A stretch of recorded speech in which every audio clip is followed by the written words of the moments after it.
that moment, I was washing dishes, bro. I was in a restaurant washing dishes at the time, and I got a call from Dean Perry, who is the Australian the master creator behind Tap Dogs, and he called me. It was the first time I think I've ever heard an Australian accent. He's like, man, you made it in, and I'm like, yeah, right. so like out by the dumpsters in the back of the restaurant, just like talking to him on the phone. And that day, I walked back in, and I was like, guys, I quit. Hey everyone, what's going on? Welcome to The Dancer Dies Twice. This is the podcast where we talk about all that itty gritty, weird, uncomfortable things that we don't really like to talk about as dancers, especially for working professional dancers. And I decided to create this space because I felt like it was a space that needed to be explored. Well, at least for myself anyway. So I'm your host. I'm Chris Van Doren. I am a semi-retired professional dancer, if you want to call it that. But today I want to interview. I've got a guest here who is a very special friend. He's super talented, to say the least. Without further ado, I'm going to introduce Richie Miller, and I'll let him take over here and just give a brief background of your professional career, if you want to sort of just let the people know, man, a little bit about your professional background. Yeah. Oh, thank you for having me. I wouldn't say you're retired, bro. Say you're just beginning. Hey. Maybe. You might feel it, but this dude's also an incredible dancer, so don't let him fool you. So I'm from the States originally, Missouri, St. Louis, Missouri. And I grew up there doing dance class from 7 years old. I started with gymnastics. But it really took them to bribe me to get into a dance class.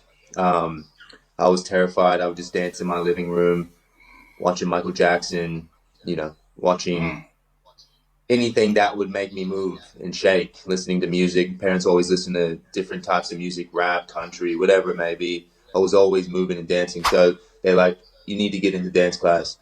Got into dance class, and I don't think I peaked until I was about 15. Had that weird holding the thumb every time I dance and weird like arms and scarecrow vibes going on. But when I got to go to this dance convention in New York, which I got to go on a plane kind of for the first time and fly and, get this experience of going elsewhere, out of my bubble, out of my comfort zone to explore myself, because dance, you're exploring yourself.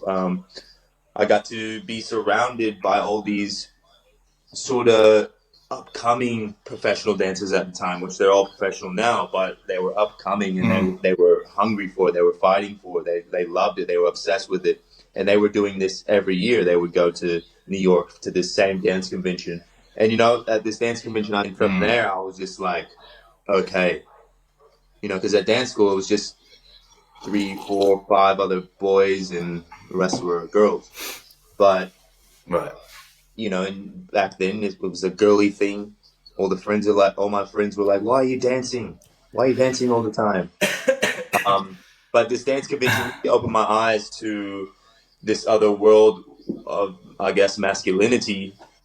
I don't really like that word, but I was at that age, very enticed by my surroundings. So looking at it like that and seeing other men, strong men and really talented men dancing, it made me just go back and just become very obsessed with dance.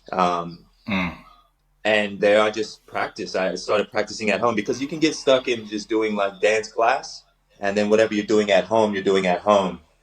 Maybe you're not dancing, or maybe like for my case, I was at home running the streets with my friends, throwing rocks at cars and, trying to be a bit of a gangster because St. Louis was, I actually lived in St. Charles, but still people run the streets and lots of drugs and,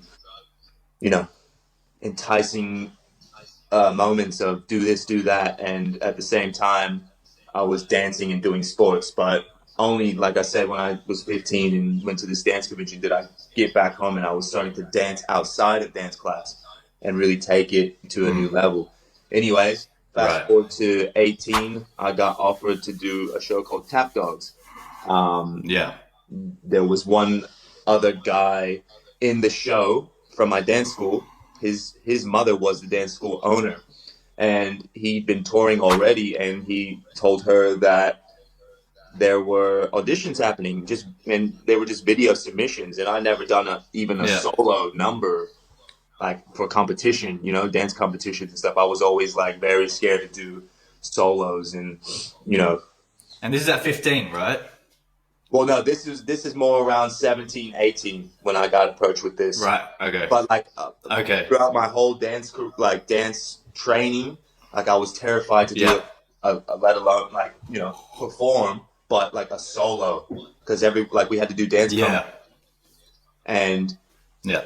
yeah, I did a few duets, did like some ensemble pieces, in the back. Mm. I made my way to the front eventually, but solos were, a solo is a big part of like, the dance world. Like you have to be able to dance on your own, and not rely on anyone. I was stuck up relying on people, but I was good. I started Wow. Yeah. Okay. you know what I mean?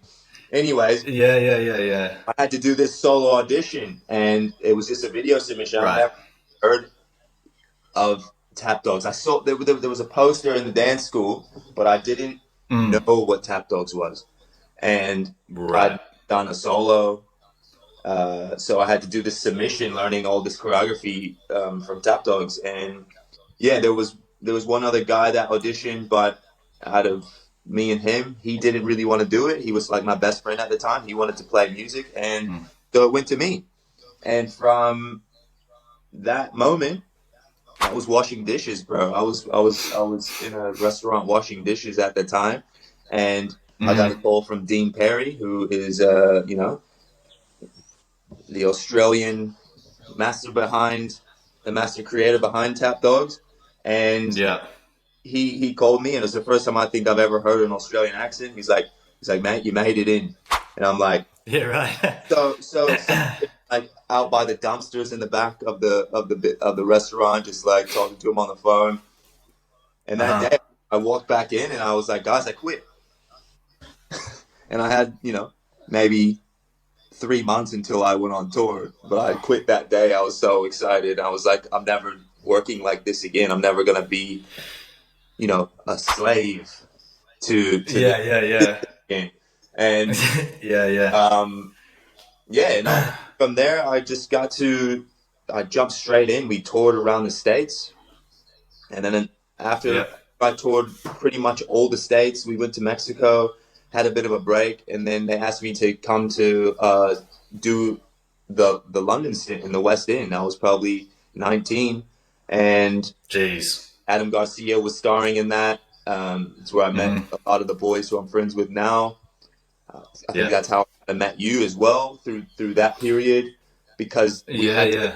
we had to fly to Australia to do rehearsals. So it was my first time flying to Australia out of the Yeah. country, and we just flew there to rehearse for like 6 weeks, and then we went to London, straight in, and yeah, Yeah. Right. it was mind blowing and leveling up my whole being, like uh, from drinking uh, to performing to because you have to be 21 to drink. I get to London and it's 18, so I'm like,